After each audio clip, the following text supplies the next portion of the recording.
불타오르네. The amount of work they did is insane. I Want to Make You, ARMY, Smile Forever.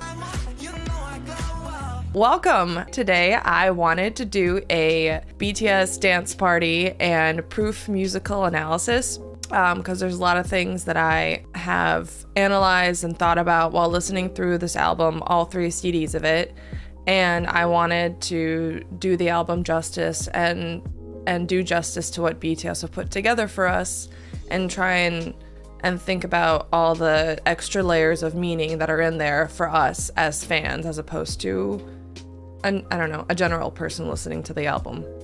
I do always like that about BTS music, that there's extra stuff in there for us and only for us. So, the way I am thinking of doing this today is I'm going to go through it album by album. I have some fun new tech toys that I've set up that hopefully are going to work for me. And what I'm going to do is I'm going to play through the first couple of songs on the first CD. As you guys all know, the first CD is all of their title tracks over the years. And I've written all of them out. I have a list of... well, actually, I'm just going to show you what I'm going to do. I have some cool tricks, some cool tools that I'm going to use to make notes and annotate and talk through things. But first, I'm gonna play the first couple of songs and while I set all this up, and then we're gonna get into it. So feel free, while the music is going, I'm not gonna be talking. There'll be stuff on screen that I'm gonna show you, but you don't have to pay attention. So if I'm on in the background while you're doing chores or driving or whatever, you don't have to look right now. Technically, you don't have to look the whole time. You can just listen to my voice. But yeah, so shall we get started?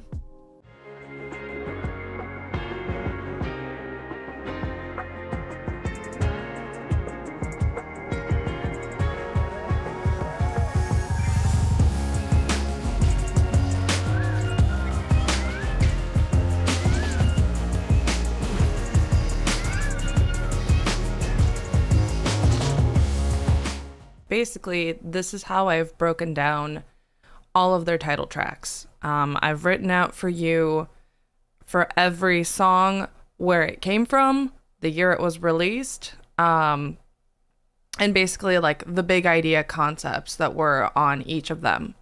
So Born Singer, as we all know, was originally released on SoundCloud in July of 2013, so after their debut, but it was something that wasn't officially released,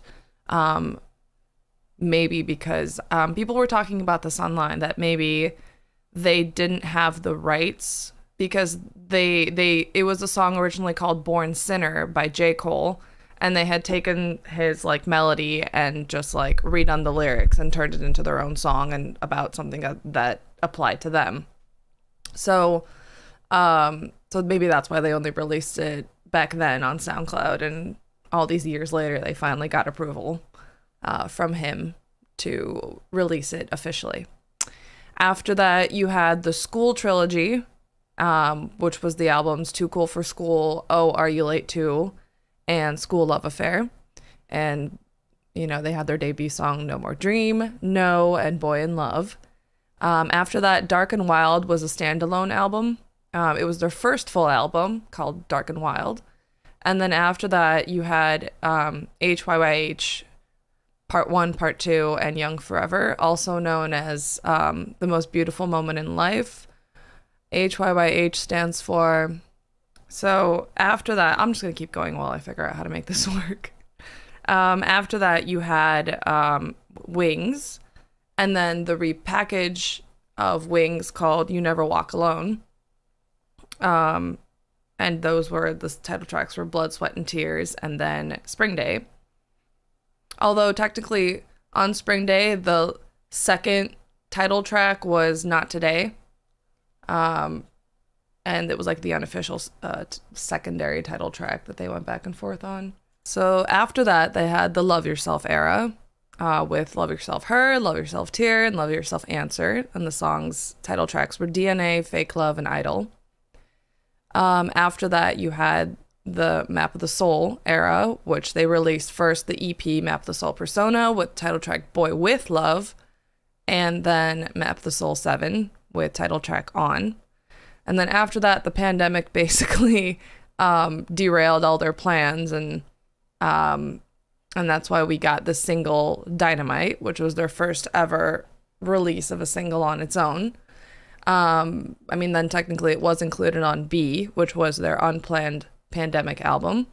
But the official title track of that was Life Goes On. And then after that, they had the single Butter. Technically, they also had the single Permission to Dance, but that was included in like the EP, the Butter EP. It was Butter, Permission to Dance, and then all the remixes. And then obviously their most recent anthology album, Proof, with the title track Yet to Come. So if you just look at all of their title tracks and what these songs summarize and the corresponding album that they came from, you basically have this really interesting growth of BTS's mindset and the things that they were going through, because they wrote music that was a reflection of what they personally were thinking and going through and their own perspective on life at the time. So as a result, it ends up being basically a musical album of their life. And it's really interesting to see their growth and to see them mature through mentally and like intellectually as well as musically. Born Singer is basically the BTS motto. It's their soul. It's why they make music. It's the core of who they feel, of how they feel about why they wanted to start making music.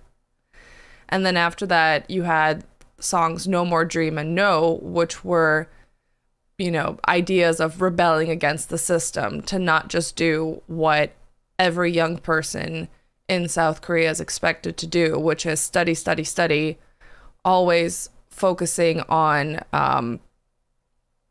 getting better so that they can take their college exams and get into the best university possible and set themselves up for the best possible job. And that, you know, there's a lot of documentaries out there and a lot of discussion about how unsustainable and how toxic that mindset is if you just never allow young people any room for fun, if they're just supposed to be working around the clock from as early as possible in order to get ahead compared to everyone else for the limited amount of jobs that they have in South Korea, and how, you know, it leads a lot of people to suicide, leads to a lot of poor mental health and a lot of issues in that society. And I think at the time, especially, BTS were one of the only artists, especially idols, to come out and be like, hey, you know what? Here's this thing that no one talks about that we're all supposed to see as good, that we're all just supposed to study forever. Fuck that. Don't do that. Look how miserable it's making you. Why are you allowing yourself to be enslaved to a dream that's not your own? Think for yourself. So they came out with that. And then after that, both School Love Affair and Dark and Wild were more focused on their feelings and confusions and frustrations of stepping into a first romance, you know, first love. And then after that, the HYYH era, the Most Beautiful Moment in Life era, was them writing about the beautiful pain of youth, of figuring out romance and the future of possibilities and what you're supposed to do with yourself and all of the fear and pain and struggles that go along with it, even though it's this moment of great opportunity and potential. And then after that, Wings was their own like individual awakening and sexual awakening. And as we know, it was based on, good God, the book that I can't remember right now, if any of you want to help me out with that. But it was based on them all just coming into their own and having all of these desires and all of these passions for things and that are forbidden and might lead them astray, and trying to figure out how to resist and how to have self-control. So that was Wings. And then the repackaged version, Damien. Thank you. Damien by Herman Hesse. Thank you guys. You guys are the smart ones in here. It's not me. I'm just the one regurgitating information.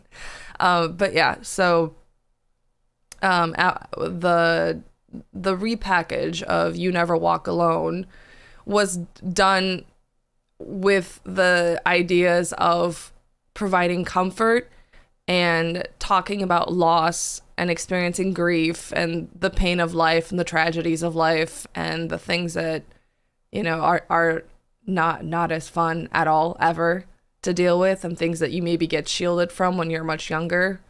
And I know that this album also came out around the time of the Sable Ferry tragedy. And Spring Day is their what's the word? Their tribute to that. So there's that. And then after that, they embarked on the Love Yourself era, which as maturing adults makes so much sense. It's like you're growing up, you're making choices about what you want to do with your future. You're dealing with your sexual awakening and all of these desires and passions and things you want to do that have been tempered by loss and tragedy that you've experienced. And now your understanding of relationships and love is maturing, and and that's the ideas that they then reflected in Love Yourself. First, talking about the more depth of that love in Love Yourself Her, and then at the same time the pain of that same love, and how easy and painful it is to lose yourself in a relationship because you want someone else's love and connection so badly that you're willing to give yourself up and the things that actually make up you.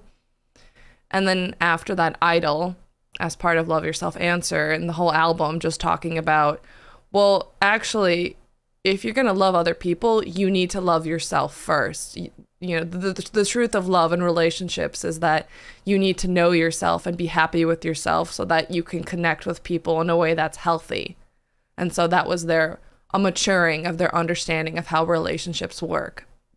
And you can really see that, especially when you compare the songs in Love Yourself era to the earlier stuff in School Love Affair and Dark and Wild. It's definitely less hormone driven and less sexual than the stuff in Wings. And it's more just a more nuanced, mature understanding of what love and relationships are. And after that, it's the gradual progression of, okay, well, if I have a better understanding of myself and how to have relationships with other people, let's focus even more on myself. So that's why Map of the Soul era was about focusing on identity and understanding the self, and learning to understand as the Freud philosophy was of the theory of the self, which is you have your persona, which is your outward facing identity. You have your shadow, which is the dark sides and of yourself, your the things that you try to hide because they don't help you in your relationships with other people. They hinder you if you let people openly know that you're a greedy son of a bitch, even though we all have greed inside, right? And then ego, which is the core of who you are, and how no matter what you do, no matter how your persona changes on the outside, your ego will always stay the same. And it's okay if your persona and your ego differ. Actually, I will say that line in Idol of that Tay sings, where it's like, he's like, there's 1,000 versions of me. All of them are still me. I found really insightful and actually inspiring personally, because I think I have a very fluid personality and I know how to tweak myself depending on the social context I'm in so that it's easier for me to get along with people. And I've always wondered, like, well, am I being fake if I do that? Does that mean I'm not being genuine? And him saying, like, no, they're all me. They're all versions of me, and they're all right, that they can all exist at the same time, and I can love all of those versions, made me feel like, you know what, you're right. I don't think I'm being disingenuous. I'm just literally trying to help make the social situation less awkward and more fun for everyone. So if I change a little bit depending on the context, that's not bad. Theory of individuation. Was that what the Freud's theory was? Is that what Map of the Soul is? Like I said, you guys are the smart ones. um, but yeah, and then after that, after the Persona era, everything got upended.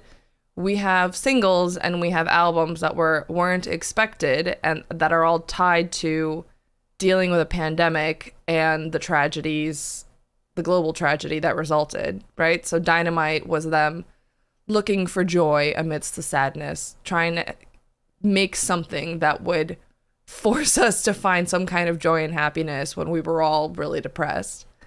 Life Goes On and B is all about comforting each other in our sadness and accepting that even if this is our reality right now, things will get better one day, or even if they don't, like, things will change in some way. And then Butter was them, in my opinion, trying to just keep going despite the sadness, despite still not having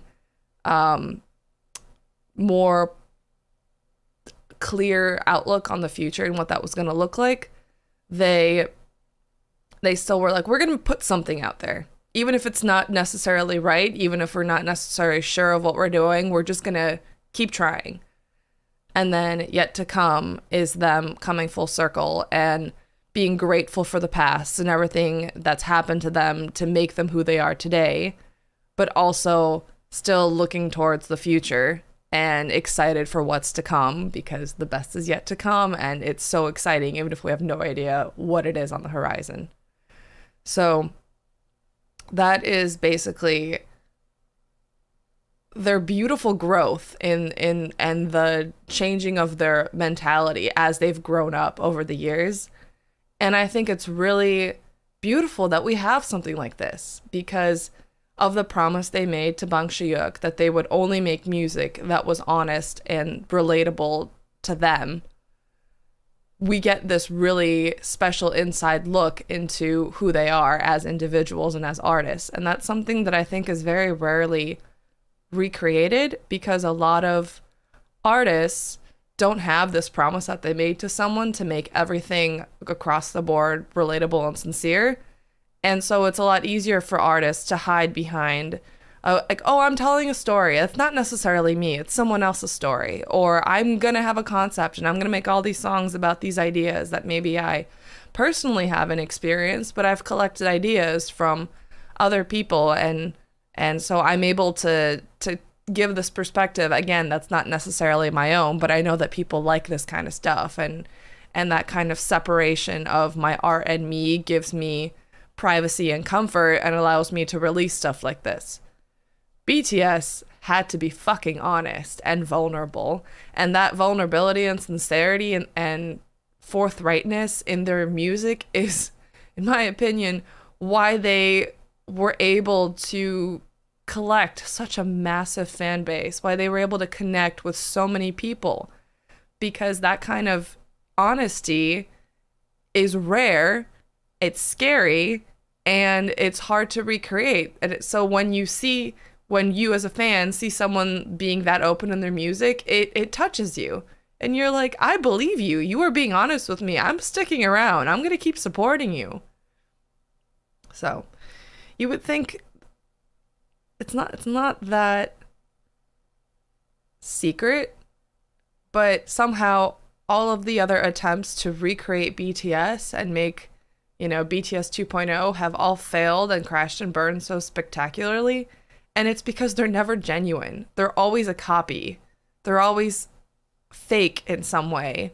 And I always look at that and I go, how are you fucking this up so badly? Being sincere is difficult, but it's not impossible. And yet you make it seem like it's impossible. Like, honestly, the only other artists I can think of who have even attempted to follow in these footsteps are groups like TXT and, well, I want to say ENHYPEN, but I don't know them very well. But it's because they have understood that they're going to be different than BTS. They are a group that's going to match the generation of fans that they get, and they're going to grow together the same way we've all grown with BTS. And so their version of sincerity and the topics that they want to talk about are going to be different from BTS. They're going to be pertinent to that generation of, they're going to be pertinent to what the problems that they have are. And so that's like the best example I've seen of something that is going in BTS's footsteps, but not trying to be BTS 2.0. So yeah, you can't fake sincerity. Exactly. And yet so many people keep trying. I think every person has a built-in bullshit radar. Like, honestly, we're all really good at knowing when someone isn't being sincere with us. We just know. You just know in your soul, even if you can't concretely explain why it doesn't seem genuine. You just know. So why these big agencies and corporations keep thinking like, oh, we'll create something that people will fall in love with. It'll be sincere. They're going to do a lot of live streaming, and they're going to have Instagrams, and they're going to have fan meets, and it's going to be really genuine. That's not what genuine is. Genuine is bearing your heart and soul in your music and talking about things that leave room for you to be ridiculed and judged, and still doing it anyway because that is you living your truth.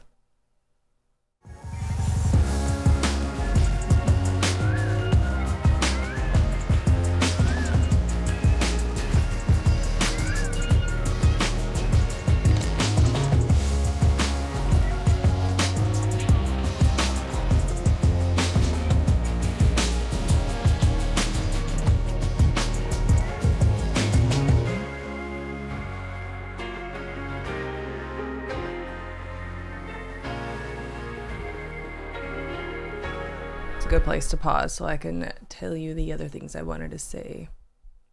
So,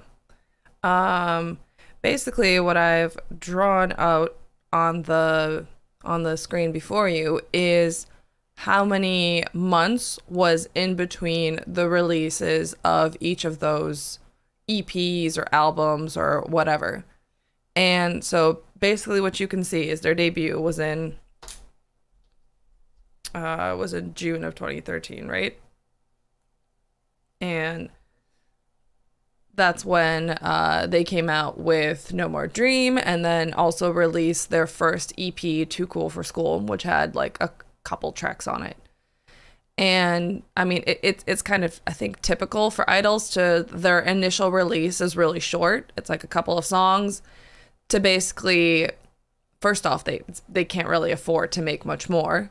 But two, it's to generate audience interest and to make some fans and to basically give like a teaser to the music market of like, hey, this is what we're going to make.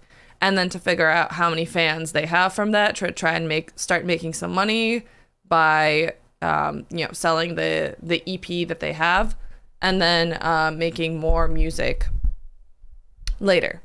So the time between Too Cool for School and then their next EP, Oh Are You Late Too, was 5 months. And which is, I mean, I think that's fair. They probably had a lot of other songs that were like half finished when they were making Too Cool for School, and so they picked the ones that sounded best and they left the other ones on the in the studio to be finalized later. And so once they debuted successfully, they came back, and in 5 months they finished up those other songs. After that, from Oh Are You Late Too to School Love Affair was another 5 months. So that I think is pretty fast. And the thing is like after that, they came out with Dark and Wild. That was only 6 months later. And then they took a little bit of extra time between after Dark and Wild. They took 8 months before they came out with HYYH Part 1. And then 7 months later, they released HYYH Part 2.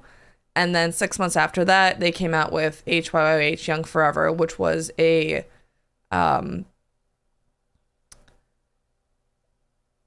can you say it was a repackage? It had songs that had already been released, but it had new songs too.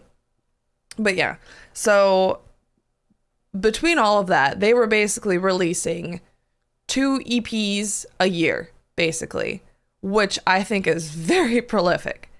And moving on to the next page, after HYYH, it only took them 5 months before they came out with Wings, right? And Wings was all completely new material. It was all the solo stuff it was their first time releasing solo songs, and creating the format that we've now come to expect, where they have group songs, unit songs, and solo songs on an album, which, to be fair, I think is a more sustainable way of making music as a group, because otherwise it becomes really difficult if every single song on an album has to have all 7 of them on there. That is a lot of people to fit into one song. So anyway, Wings came out 5 months after HYYH. And then 4 months later, they came out with the repackaged You Never Walk Alone, which had a bunch of like new songs on it, but it was still having the same songs as Wings. And then they took some extra time, a measly 7 additional months, before they started releasing the Love Yourself era stuff. So Love Yourself Her came out 7 months after You Never Walk Alone. 8 months later, they came out with Love Yourself Tear. And 3 months later after that, they came out with Love Yourself Answer. And the thing is I became an ARMY in the Love Yourself Her era. And I remember when there were rumors happening about Love Yourself Tear. And my husband was like, no, they're not going to release an album so soon, because he was still operating under the mindset of like how Western artists release music, which is like one album every 2, 3, 4, 5 years. Like basically Western artists, the expectations is kind of like they can release music and then just fuck off somewhere for a while and enjoy their popularity. Like if you think about like how Beyonce does it, or Adele, or anyone really. But BTS were operating under the system of how Korean idols do it, which is you release music more often. You give food to your fans, musical food to your fans way more often.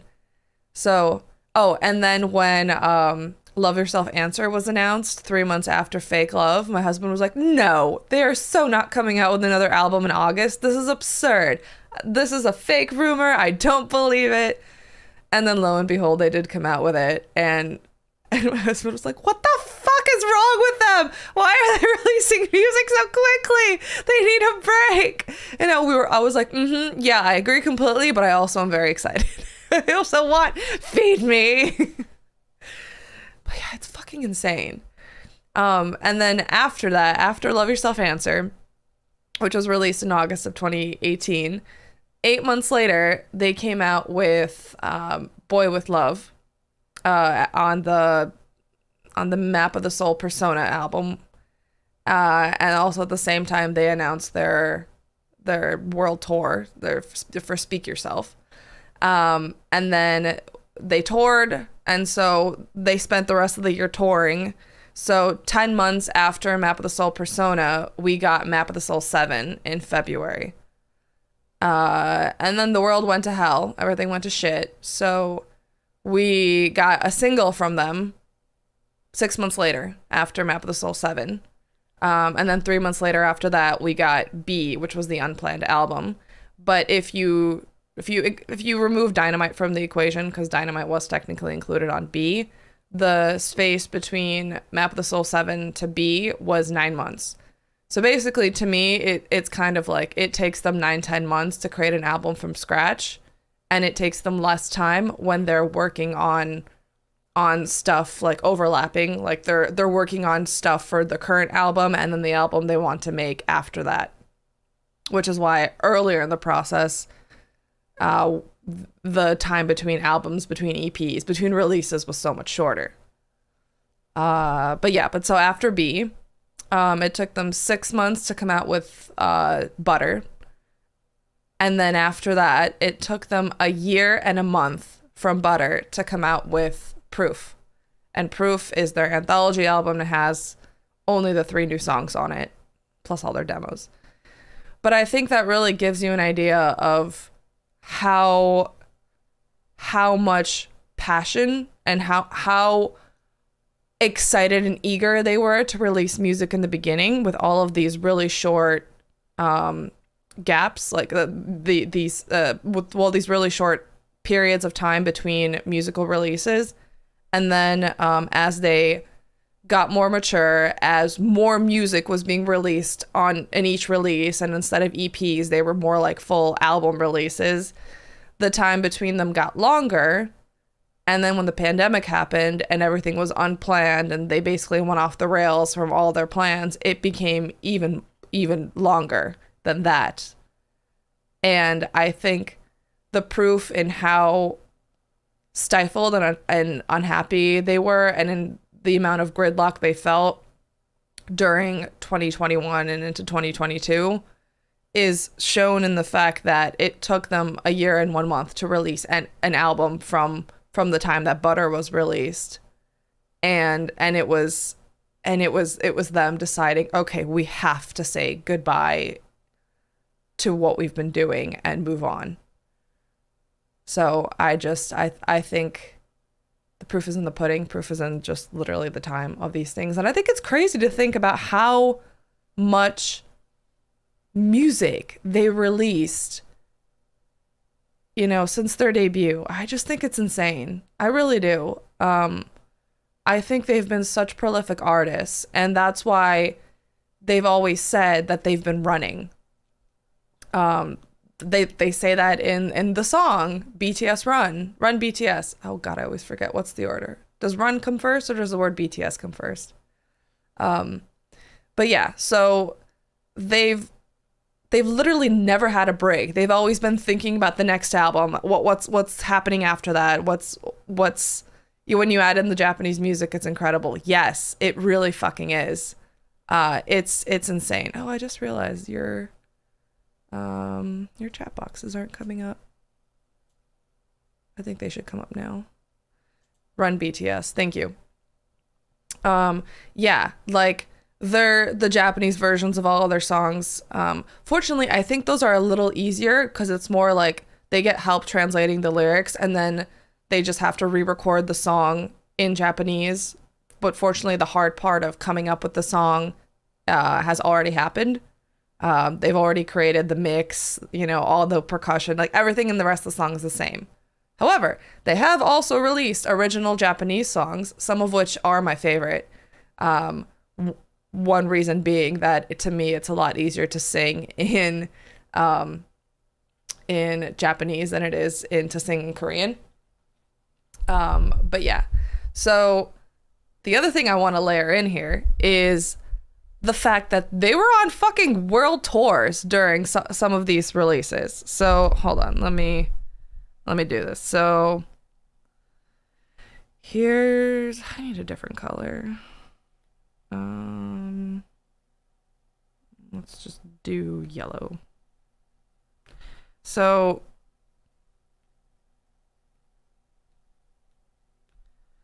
oops, I didn't mean to make dots there. Basically,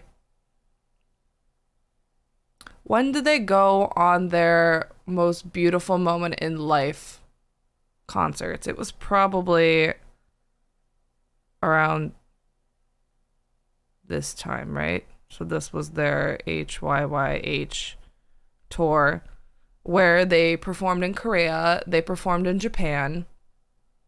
Oh, and to be fair, I also need to layer in the fact that they were traveling to do their BTS packages, summer package, winter package, although the winter package came later. They were traveling for Bon Voyage. They were doing I did the like Discover BTS video where I went through all of their content, but that was a while ago. I don't remember. But like they were always traveling and filming that stuff as well. But just focusing on their tours. So the Wings tour, basically the Wings tour was all of 2017. Oh, you guys can't see what I'm writing. You write it lower. Wings tour 2017. The Love Yourself tour was basically here. This was Love Yourself tour. It was the end of 2018.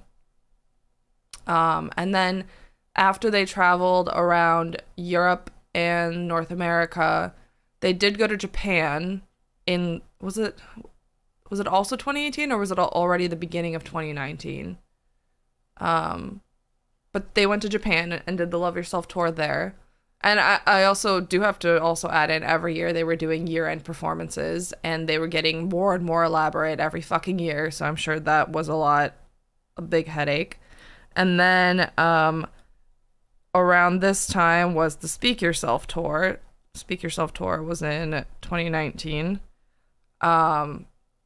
So they toured for, what was it, from like May to the end of the year of 2019 for the Speak Yourself tour, while also working on Map of the Soul 7. And this is where, we talked about in the stream yesterday that I think, like we said that even they said that they had run out of time, and they originally had wanted Map of the Soul 7 to be separate between Shadow and Ego, but with their plans that they had wanted to like go on their world tour, they were like, no, we don't have time for that. We're just going to combine them, release it now, and then go on tour and be able to perform all the songs from it. I think they may have partially run out of time because of all the shit they were doing touring during 2019. They didn't have enough time just to focus on the music. And also, at some point during this, I think I remember like Namjoon even saying that where he says persona in his intro, that his voice he recorded his song right after they came back from year-end performances in 2018, and his voice wasn't where he wanted it to be because it was strained from all of his performing, and so he couldn't record the word like persona, who the hell am I, in his song the way he wanted to, and he's just like, I just have to deal with it. My voice just wasn't where it needed to be, and that was the day we were recording. They're in, let's see, Crystal Snow Forever. Yes, I love, not like, what is it, the Let It Go? Let Go. I love that song. And Don't Leave Me. I love them. Mixtapes, collaborations, touring, insane. Exactly. They're insane. No wonder they need this extended break to regain their inspiration and just live their life. Insane amount of content and music. They definitely needed this break. Yes. Like we all know. We all like, look at this fucking schedule. It's insane. Okay, so then the pandemic happened. 2020 was supposed to be the Map of the Soul year. Tour year. That didn't happen. They did put on at the end of 2020 Map of the Soul 1, which was a very difficult thing for them to do. You can really tell they're all emotionally suffering as they make it. They talk about it in their closing ments. It was hard to watch. I have that actually. I haven't rewatched it. Like I have the physical concert on Blu-ray. I have not watched it since I watched it live on stream in 2020 because it was so hard to watch. I wonder with time, now that it's halfway through 2022, if I would be in a better place where I could watch it and just appreciate their perspective at the time and their feelings at the time. I don't know. Maybe we can watch that in the Discord sometime. You guys don't know how much shit I have. I have like everything. Ever since I became an ARMY, I've just bought everything because I had FOMO and because I love them and because I don't know, take my money big hit, just give me shit. So I can put all that, like I have all that available to share with you guys. But yeah, if any of you weren't on stream yesterday, I said that I don't know if you guys know this, but there is an Armyverse Discord. The link to it is in the description of this video. And going forward, I will be streaming stuff on there in like an Army theater with you guys, so we can have a watch party together and watch everything.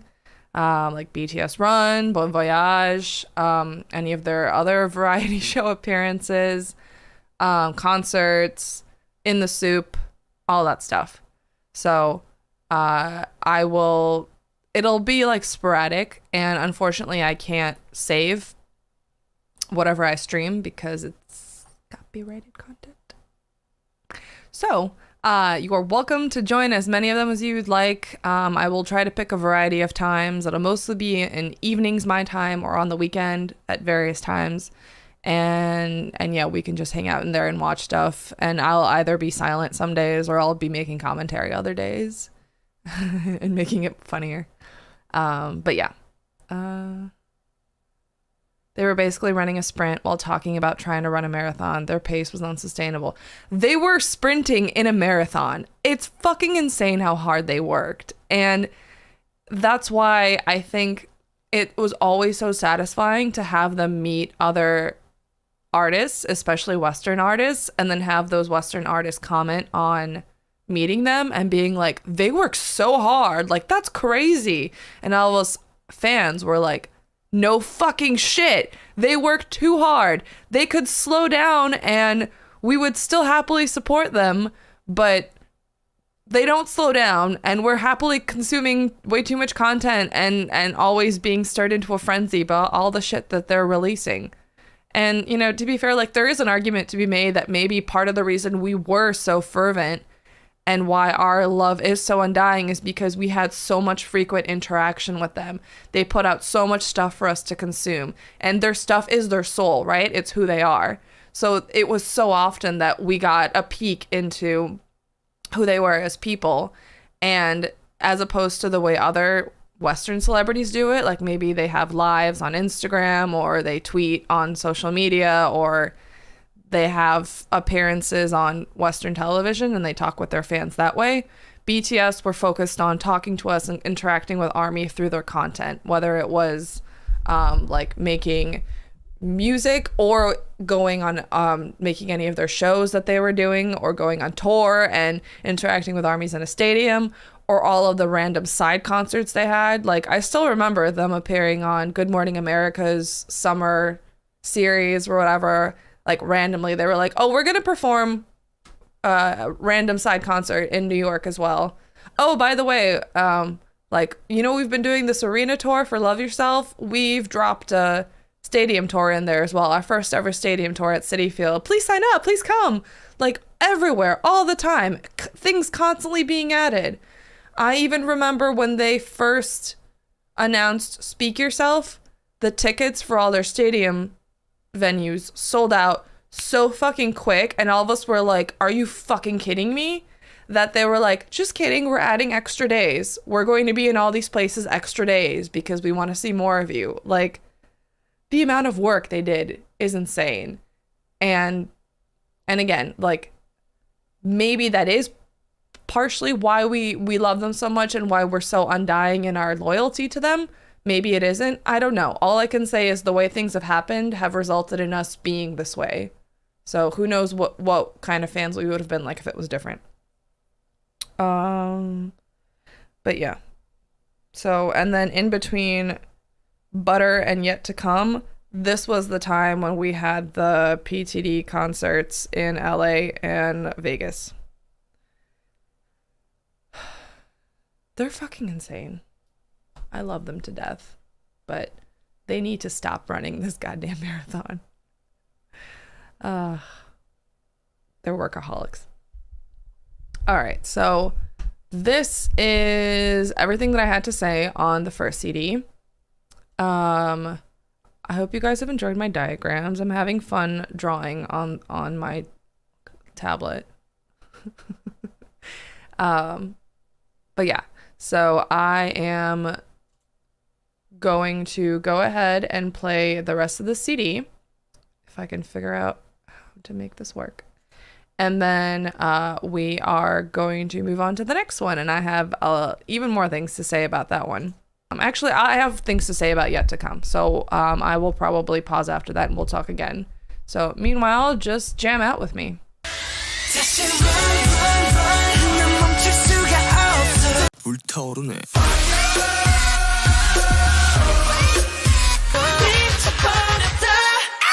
Peaches and cream, sweeter than sweet. Chocolate cheeks and chocolate wings.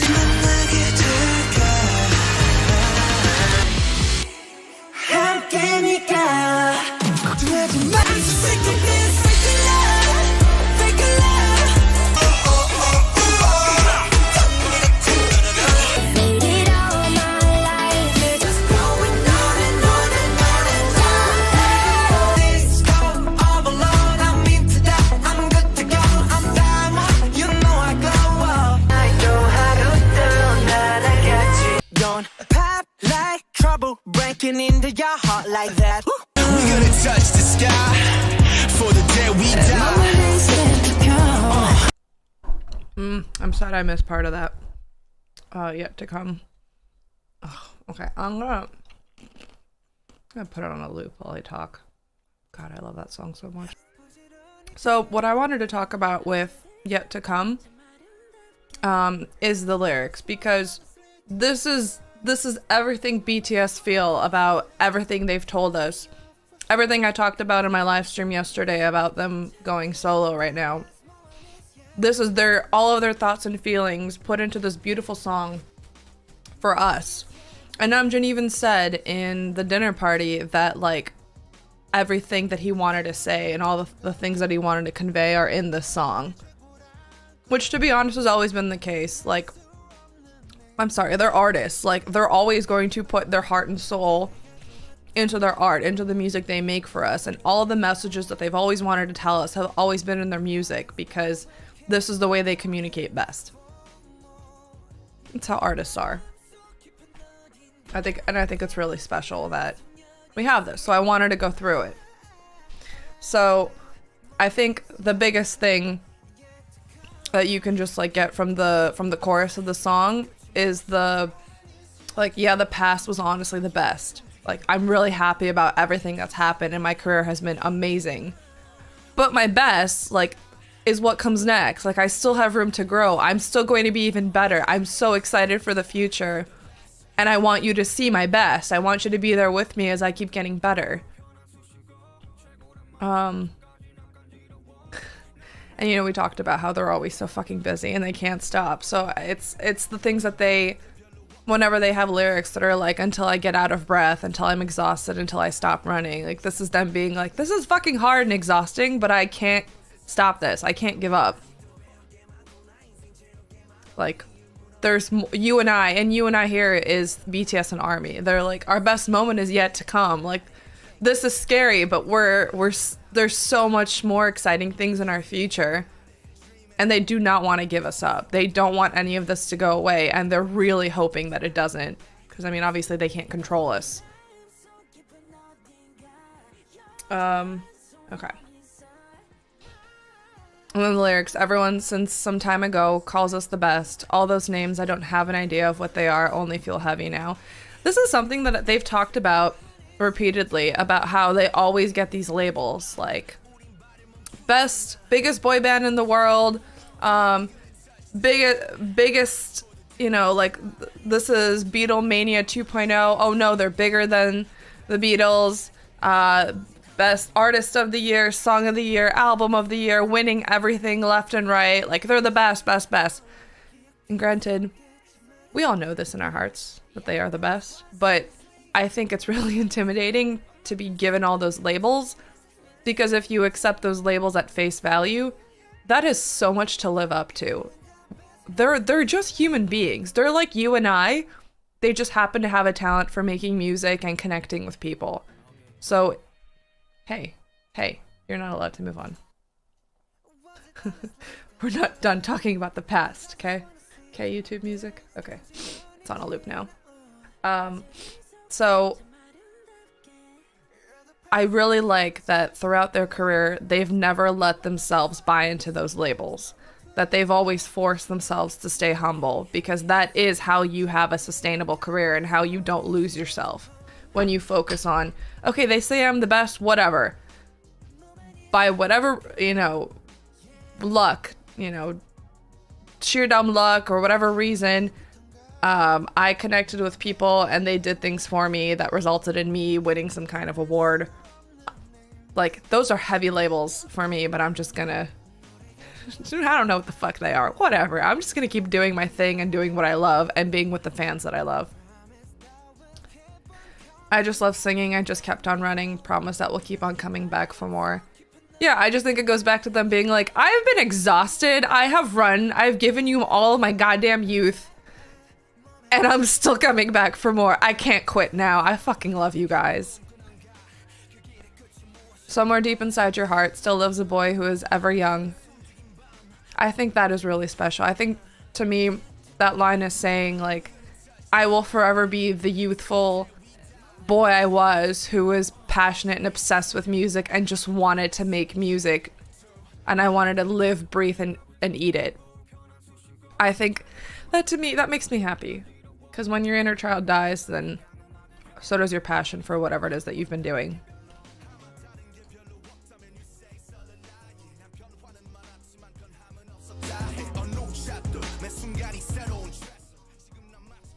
Okay. Do you have a dream? What would be at the end of that path? Moment is yet to come. At night when everyone is silent, our feet wouldn't stop moving, yet to come. Yeah, this is them saying, like, I think this was a callback to the ideas and the concepts that they started out their musical career with. You know, the things that they talked about in No More Dream, in those albums, Too Cool for School, Oh Are You Late Too, and also the things that they've continued talking about even now. Like, what is your dream? Where is the end of your path? Like, what are you aiming for? And also the fact that they never fucking stopped. When everybody else was sleeping, they were still working because they're insane. I just really like the chorus saying, like, my moment is yet to come. We gonna touch the sky for the day we die. This is only the beginning, the best yet to come. That kind of excitement and passion and obsession with the future and making more is really wonderful and reassuring for me to hear as a fan, but also as someone who just cares about them. I want them to feel this way about their future, don't you? I feel like we all do.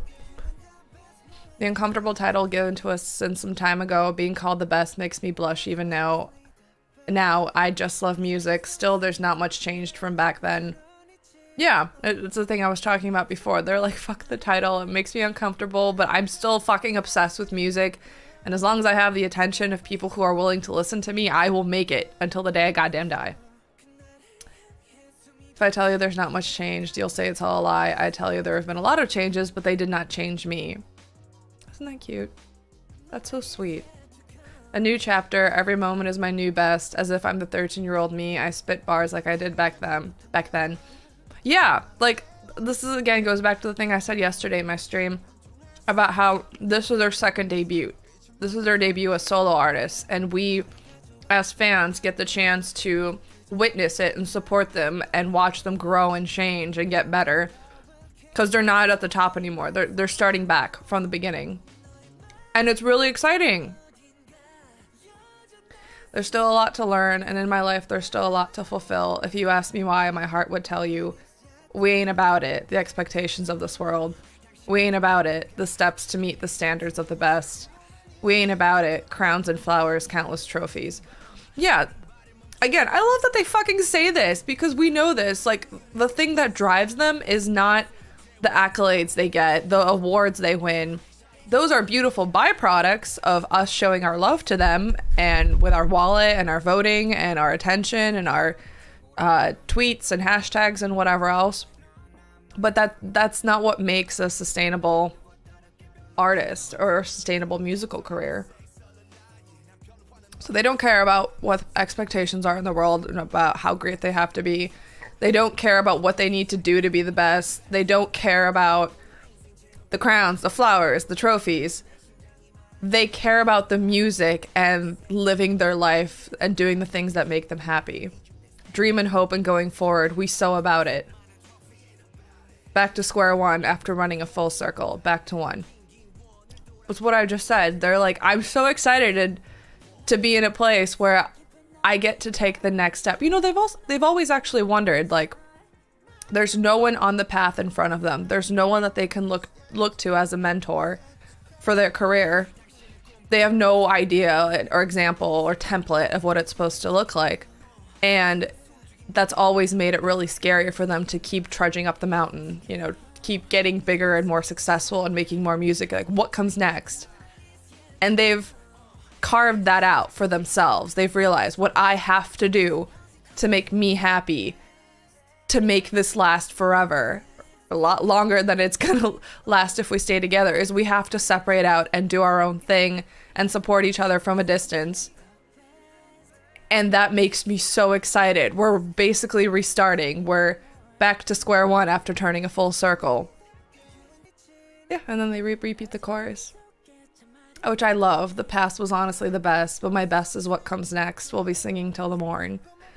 They repeatedly say, like, I'm changing, I'm restarting, I've loved everything that has happened to me thus far. I still have my passion for the art that I'm making, and I want to sing until the morning. I want to sing forever. I want to be doing this forever. To me, it's such a comforting song. I love singing it. This is a song that I definitely have a problem not looping, and by that I mean I do loop it. Because it's so fucking good. I'm gonna play Yet to Come again, and then we're gonna listen to Run BTS. I will talk about that, and then I will talk about all of the notes I've made for CD number 2.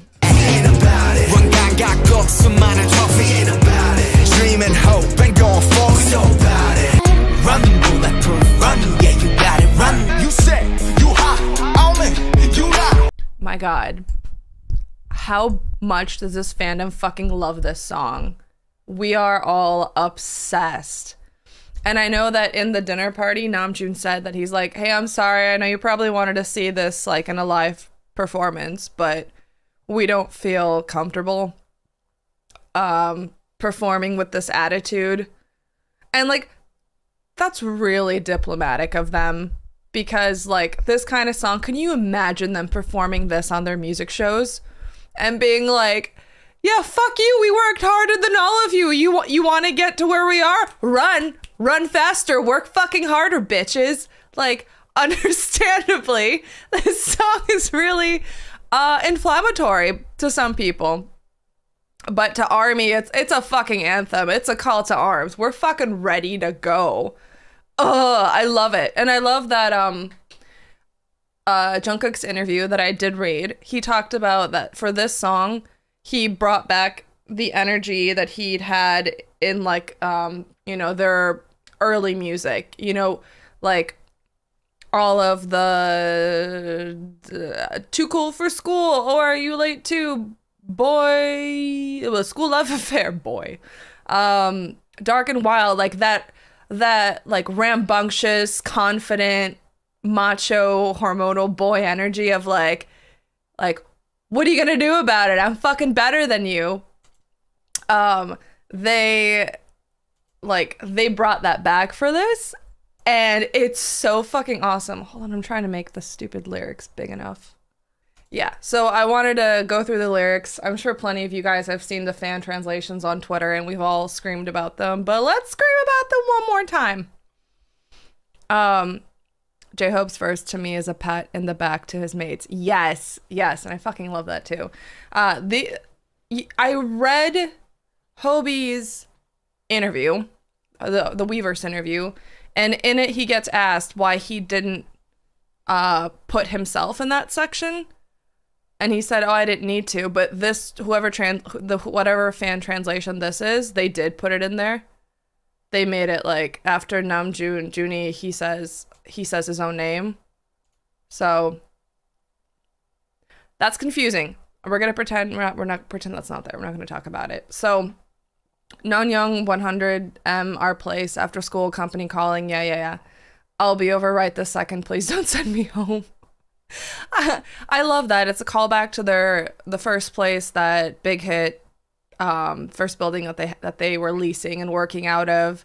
And I love the imagery that this gives me of them going to school, but also being trainees and getting calls after school like, hey, you need to come here. We have a schedule for you. We need you to do stuff. Like, you better be here soon. And then being like, yeah, don't send me home. Don't cut me. Like, I'll be there in a second. I'm coming. that like anxious feeling of them trying to make sure that they were being set up for their future, but also being fucking school kids. Insane. The lyrics continue. I sometimes dream of those days. I wake up shivering. I don't want to go back again. I can imagine. It's a fucking tumultuous time. Trying to be a school kid, trying to be a trainee. Also, 100-meter dash starts here. Yeah, that's true. I love that. Wait, 10 years. Like what do you call this? A pre-chorus? A bridge? No, it's a pre-chorus. Bridge is like where it changes. Where's my resident music people? Where's Maddie when you need her? Anyway, so they go, wait 10 years. We from the bottom. I caught you, bae. We're a little fast. We 7 mates. Look closely. We got us. Tell me what you wanna. If we live fast, let us die young. This pre-chorus encapsulates their fighting, competitive, passionate spirit of, we came from the fucking bottom. We've been together for a fucking decade between debut and pre-debut. We're 7 close mates. We've got each other. Like, we have the support network that we've built over our fucking decade together. Like, no one will fuck with us because we got each other. Just tell me what you want to do and I'm ready to do it. And then also because they've worked so hard and so done so much. If we live fast, let us die young. I love that fucking line, even though I don't think they actually feel that way. But you could also argue that it's like this cavalier, carefree attitude, like, fine, if I'm going to work so fucking hard and constantly be running, then let me die at my peak where I'm enjoying the best time of my life. Like, I don't care. I don't want to live after the fun part anyway. Love it. And then the actual chorus, we hypnotize, make it move left and right. Whoever it is, make it move left and right. Our 2 bare feet are our gasoline. Let's go now. Are you ready? I love that. It's them being like, we hypnotize with our voices and our performances and our dancing. Like, it does not matter who you are. You can be our beloved army. You can be a casual fan. You can be a hater. You can be the media. You can be absolutely anyone. And you fall in love with us. Think about all the journalists who like end up covering them and then falling in love with them as well. So that's what they're saying here. And then they're going like what motivated us to be like this? Nothing. Our 2 bare feet. We ourselves were what we needed to go this fucking hard. I fucking love it. And then I think this next part is, was it Yoongi? I was right in the Nungyeong-dong studio that leaked rain, drinking soju while bemoaning my situation. I'd vowed, if I succeed, you're all done for. The reason for Bangtan's success, I don't know either, as if such a thing exists. It's just that we all ran like our life depended on it. It's just that we ran, no matter what anyone said. The answer is in this, ha ha ha. And it's true! Like, they just kept fucking going and they didn't let anyone get in their way. They were like, I don't fucking care. I am making my goddamn music and it's gonna be phenomenal. Good for fucking them.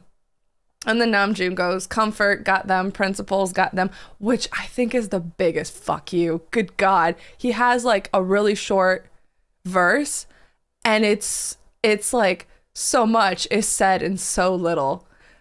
Comfort. Like we maintained our comfort and like we've succeeded and we have a great support network in our company and our fans. We're very comfortable. And we've got our fucking principles. We never sold out and gave up and did the cheating and shady things that everybody else does.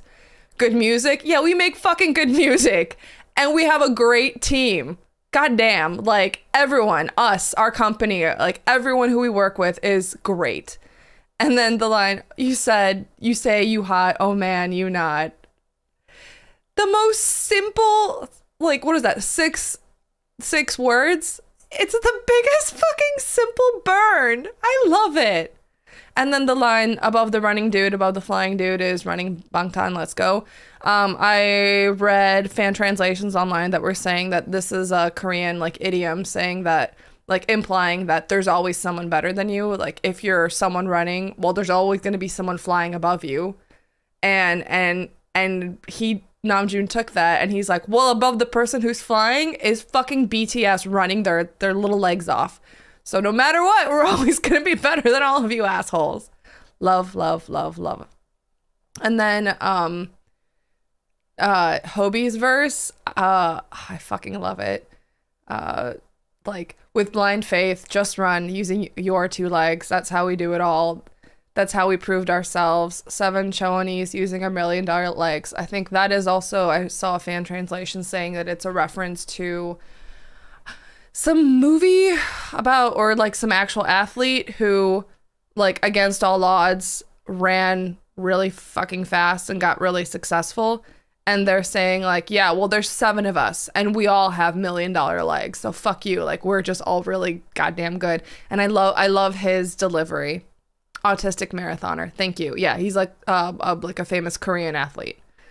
And then I just think it's really sweet that he included the lines like all of their names and saying you worked hard. It's just so insular. Like, that line is for no one but the 7 of them saying thank you to each other and commemorating everything they've fucking done and being so proud of their fucking work. I love it. I love it. Love it. And then he goes, even more in the future. Let's go get it. Go get it. Go get it. Run.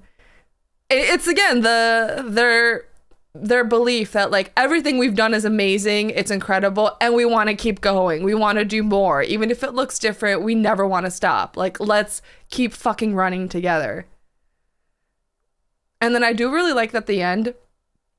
It's so this lyric translation thinks what I think. In the end, they're no longer saying run bulletproof run. They're saying run beautiful run. You gotta run. And I love that line. I don't know if that's really what they meant, if they really meant it to be run beautiful run, you gotta run at the end.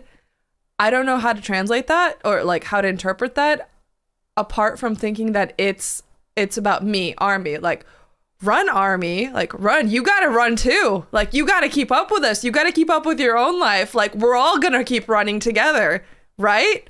Run beautiful. Come on, get your ass in gear. It's like which was really great to listen to because you have this whole song where it's all of them singing to each other, congratulating each other, like being really cocky and really like playfully dominant. And at the end, they're like, oh yeah, you listener Army, you too, run beautiful. Come on, keep up with us. Let's go. I love it. I love it, love, love, love, love it. I love the song to death. It's amazing. Yeah, you guys think so too. I'm happy to hear that. Okay, alrighty. I'm going to... Oops, wrong button. I'm going to play a couple more of their songs from the CD2, and I'm going to pop up on screen my notes, and I'm going to start taking notes, and I'm going to pause on a couple of songs and start telling you why I think they included these songs in this order on CD number 2. Let's go.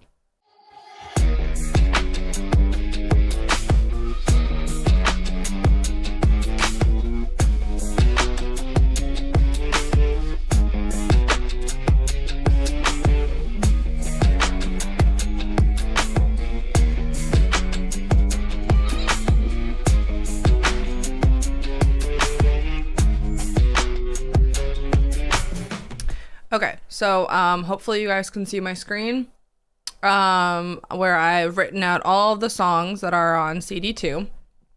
And this CD, whereas the last CD is like a historical album of all of their music from the beginning until the end of their chapter as a group of BTS, with them ending it with Yet to Come, saying like, this all was amazing, we can't wait for you and us to see what comes next. This CD is I believe they've also talked about it, how this CD is actually the songs they picked for each other. That this album is like they picked all their song choices were like a present for them to the other members. And so if you think of it about it that way, starting this CD with Run BTS ends up being this fucking awesome reminder to themselves about why they're fucking awesome.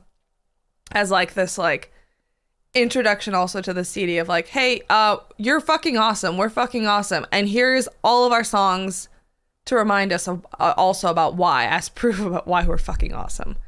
So first, as we all know, all the songs on this were basically chosen in order by BTS by fan chant. And they each chose 2 songs, one solo song and one either group song or a subunit song. And I'm first going to talk about the solo songs. So, and then we'll come back and talk about the other ones. So, I think it's one argument you can make about why they chose whatever solo song they included on here is because they might consider it their best solo song, either because it's the easiest one for them to perform and know that they're gonna rock their shit in it, or the song that they just enjoy singing the most. So, like, if I was one of them, I'd be like, well, the song I want to pick is the one where it's most fun for me to perform and I sound the best performing it. So maybe that is one aspect of it. And then if you actually break down these songs and like what the concepts and ideas talked about in them are, you have Intro Persona, which is a song that talks about identity and Namjoon's struggles, like the struggles of fame and success, and his conflict of like, what is me? What is my music? What is me just answering your expectations? How do I, care about my fans? Like, I just want to be there for my fans. But is that me still being me? Like, there's so many versions of me, and I'm trying to be successful at all of them. Me as the artist, me as myself, me as a family member to my actual family and a son to my parents, me as a leader of BTS, all that stuff. And then, so I think Namjoon included that on there so that he could be reminded of like, I've always had this conflict. I've never known what the answer is, and it's not new if I'm continuously confused and lost and conflicted in terms of how I should act. It's always been here and it always will be. And then Jin included Moon, his really sweet song. And the big message for me in that song is him just saying, I want to stay by ARMY's side forever. And I think that is his message to BTS members, because I think it's a sentiment they all share, that they, whatever's happening next in their careers, they still want to be with ARMY, and we have such an intertwined relationship that all of this is not something that they can give up or want to give up. And then after that, Yoongi chose Trivia Seesaw. And I think it's really interesting that he didn't pick Shadow because, you could arguably say that Interlude Shadow is way more experimental, and it like showcases his range more. But maybe he didn't pick it because on the one hand, it's a song associated with a time when he didn't get to perform it, so he doesn't have as many good memories with it as he has with Seesaw. And then the other reason that I think that he might have included Seesaw instead of Shadow is because the like meaning, the concepts, the ideas behind Shadow are that it's a song about greed and like the dark side of rising to the top and being successful. So it wouldn't be a great message to go out on and to leave for the group and to say like, okay, we're closing this chapter. By the way, we're all really fucking hungry and greedy, including me. Like, maybe that's not the best note he wanted to end on. So maybe he picked Seesaw because it's more symbolic of like it's a song about breaking up and the struggles of ending a relationship and just people being on both sides being unable to quit. And this was also released, like, I think perhaps this song was written with BTS's struggles that they had in the beginning of 2018, where they considered disbanding themselves. And basically, like, if you remember, they revealed in their third docuseries, what's it called? Bring the Soul? Is that the third one? Where they said that basically Outro Tear was written about them potentially breaking up and about their feelings about that. So I wouldn't be surprised if Seesaw also is related to that. But they obviously overcame those struggles and they were able to stay together. So maybe that's why he was like, I want to include this. This is something that would make us remember this more fondly. And it also calls back to like the Love Yourself concerts. And it also calls back to that one Seesaw fan cam that we got to so many millions of views on Twitter before it got taken down. That was like the first time we'd ever done something like that. And I don't even know why we did it. It was a fan cam of Yoongi performing Seesaw. I don't remember where, but it got an absurd amount of views. That was a really funny thing that we did. But yeah, and also maybe this song Seesaw and like being unable to break up and move on and like make a choice and move on and end something and move on could also be emblematic of BTS struggling to make it official that they're moving on to this next chapter of their career where they're doing solo stuff and not focusing on the group as much. So I think maybe all of that is why he picked that. After that, we have J-Hope, Hobie, and he picked Outro Ego. And, like the main ideas of that song are that it's about remembering the past and trusting in yourself for the future. That's my ego, trusting myself. Anyway, and I think that's his reminder to himself and the rest of BTS that like our past was great. We can remember it fondly and know that going forward, no matter what happens, we can just trust in yourself. We've made it this far. We can keep going. Jimin picked Filter. And I've always struggled with the song because I think there's so many layers of meaning in it.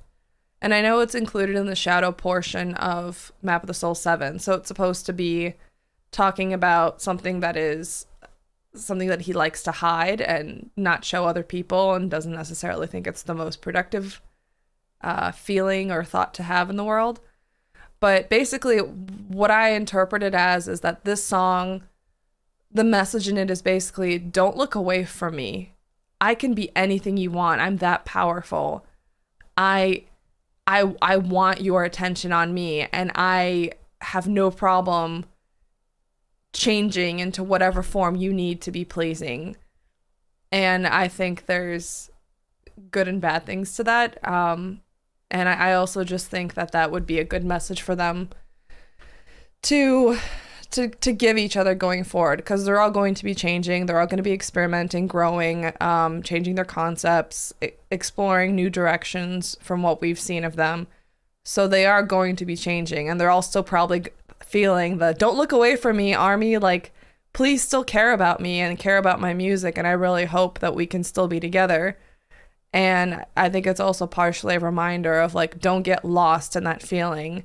Stay true to yourself. Even if you can change and be whatever you want, focus on yourself and not just giving away your autonomy because you want someone's love. And I think that's also reflected in Tae choosing Singularity as his solo song, because that song is about the pain of hiding your true self to be loved and wanting to tuck away everything that is not lovable, that you think is not lovable, in order to be the image that somebody else can love. And I think his song is also a reminder for them to be true to themselves. And then JK picked Euphoria, which that song to me is about the joy of performing and being with ARMY. And it's just full of his euphoria, full of his happiness of like doing the thing that he loves. And I think it's very interesting that he did not choose My Time. And I thought about this a lot.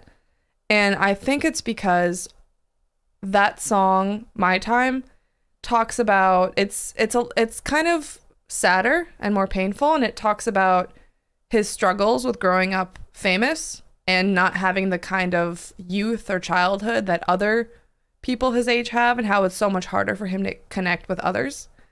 And I think that would have been a difficult song to, like, especially since he's the last one, right, in this order.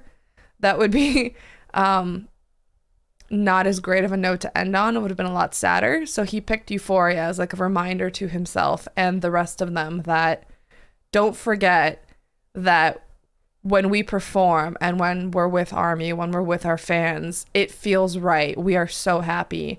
And it's that feeling that is proof that we chose the right career and we're doing what we need to do to feel this feeling forever. So yeah, so that is why I think they picked all of their solo songs on the album. And I'm going to play a couple more of those songs while I write up my notes for the other songs that they picked, the group or subunit songs.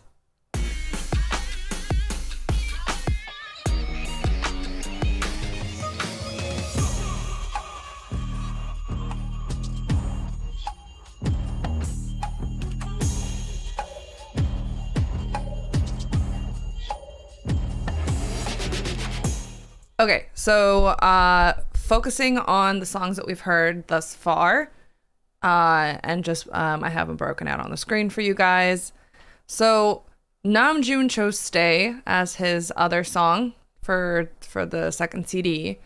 And to me, based on the messages in that song, and the ideas that they present, that it's a song that talks about wanting to stay with Army forever and that BTS need their fans no matter what. And this song, you know, that came out on B was a song that clarified that the distance of the pandemic only clarified their love for us and their desire to be with us and their knowledge that, like, I know you'll stay with me forever. And so I think that is the song he chose to remind BTS that, like, even if we're doing different things, we do have fans that adore us. They're not going anywhere. They'll come with us on this ride. And then Jin chose Jamais Vu, which is a subunit song. What is on it? It's him, JK, and J-Hope on there, I think. And that this song is about...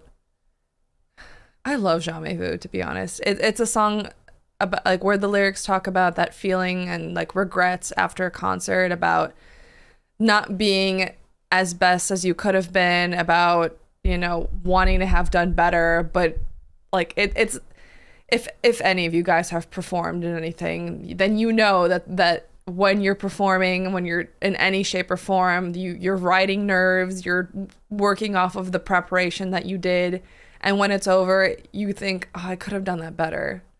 And BTS talk about that all the time, especially Hobie, about that fear of, like, I love this, but I'm afraid of it, and I hate failing at it. I hate not being my best. But despite that, I will always want to go back to Army and keep performing, even if that feeling never goes away. Which I think is something that doesn't get talked about enough. You have professional artists and performers who get on stage all the time, like BTS, all around the world.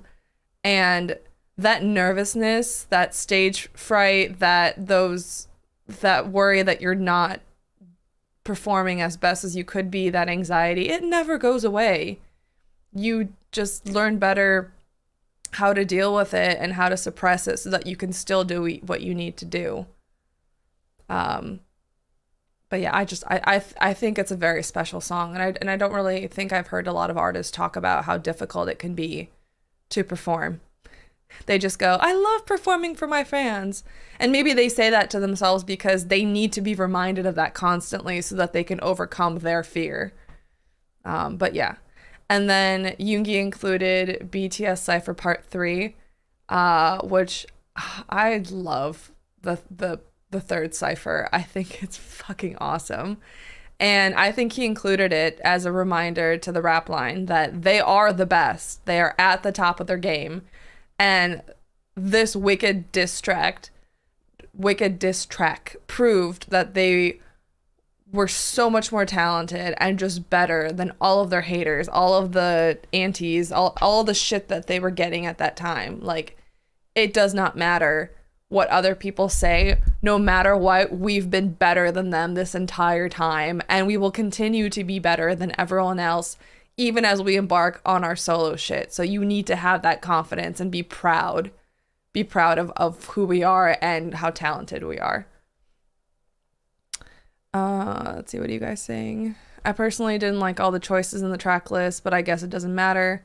It's nice to think about how it all connects together, though. I wonder how someone new to them would feel listening to this for the first time. That's a great question. I feel like it would give you whiplash, because all of these songs are so distinctly different from each other, and there's so many layers of meaning in them that we know as fans. Like, one layer is the translations of the lyrics. If you're a new fan, you have to go find them.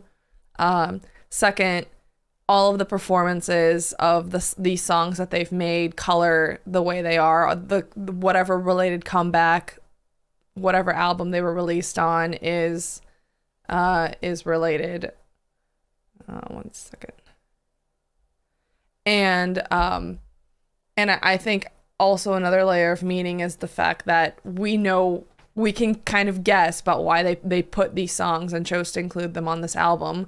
And we know the context of why they're doing what they're doing. So someone new to them wouldn't have any of that. They would just probably be taking these songs at face value and just seeing if they were songs that they could dance to and bop around with, which is also fair. It's like that's also fine to do. Like, you don't have to do homework to enjoy music. We just do it because we love BTS. I do it because I'm obsessed with BTS. So I don't do that for almost any other artist. So I wouldn't judge someone if they don't do that for BTS. Even if you are an ARMY, if you're just like, I am taking music empty-headed and just enjoying it, I think that's totally valid and totally fine. If that's how you enjoy your time with BTS, what more is there that you need to do? Nothing. Just be happy. So yeah, so that's the 3 members so far. I'm going to play some more songs as I write out my notes for the next songs.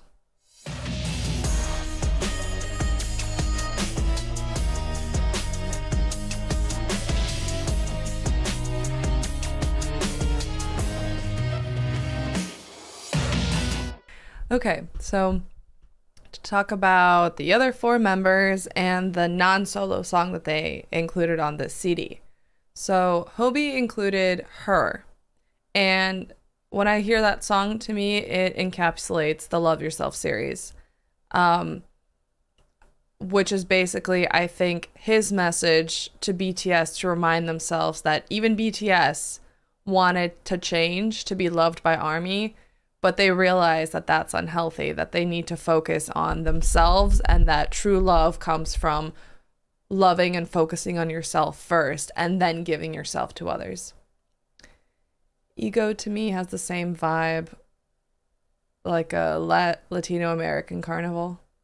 Yeah, it does, especially with like the instruments he picked. So that's why I think Hobie included Her on there. And then Jimin including Friends.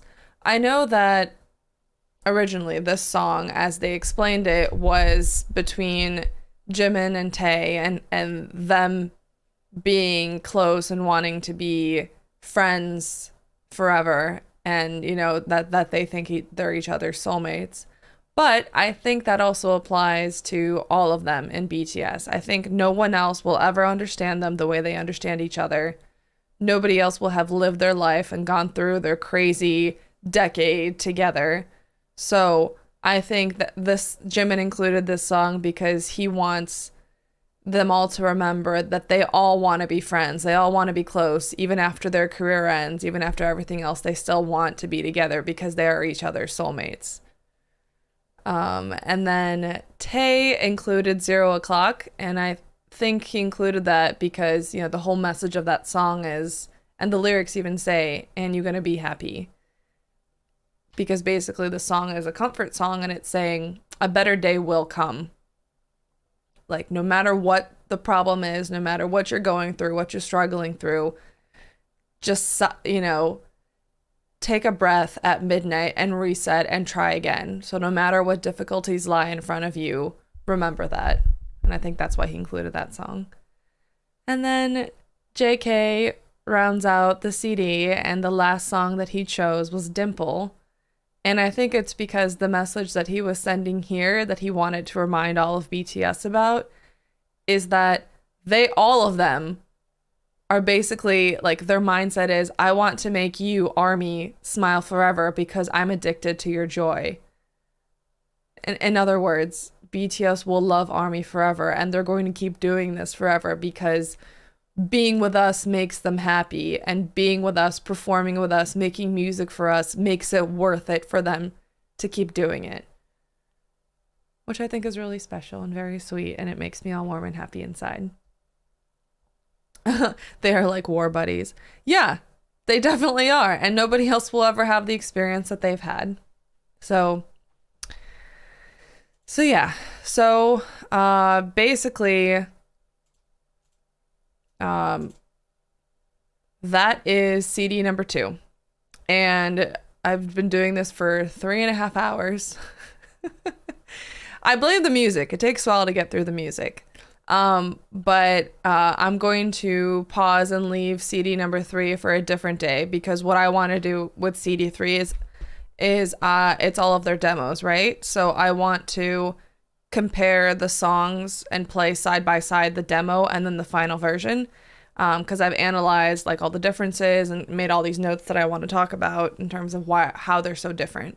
But I think that'll take like another 1.5 hours if I do that now. And I'm pooped. And I bet you guys are pooped, and some of you might be in time zones that require you to go to bed. So, I am going to pause here, and maybe I'll continue sometime this coming week. I need to go make dinner. Yeah, exactly. So I'm just gonna play out the rest of this CD, and you know, and then I'll end the stream. But I figured that you guys might just want to listen to the rest of the songs with me. We can jam out together for 4 more songs and then call it a day. And I will talk to you guys later. I just got here, but I'll watch the playback after. Okay, sounds good, Jazzy.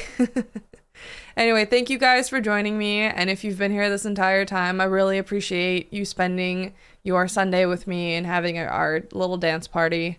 I hope I've entertained you with me dancing in my seat to these songs.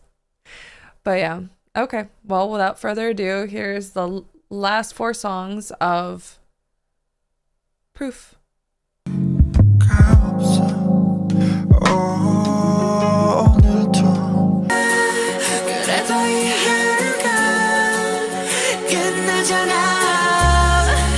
You are the cause of my euphoria.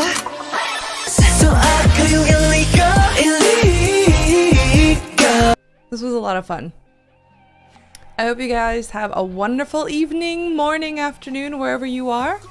And I will see you in a couple of days at some point, hopefully, to talk about all of the demos and the beautiful last song that BTS gave us for youth.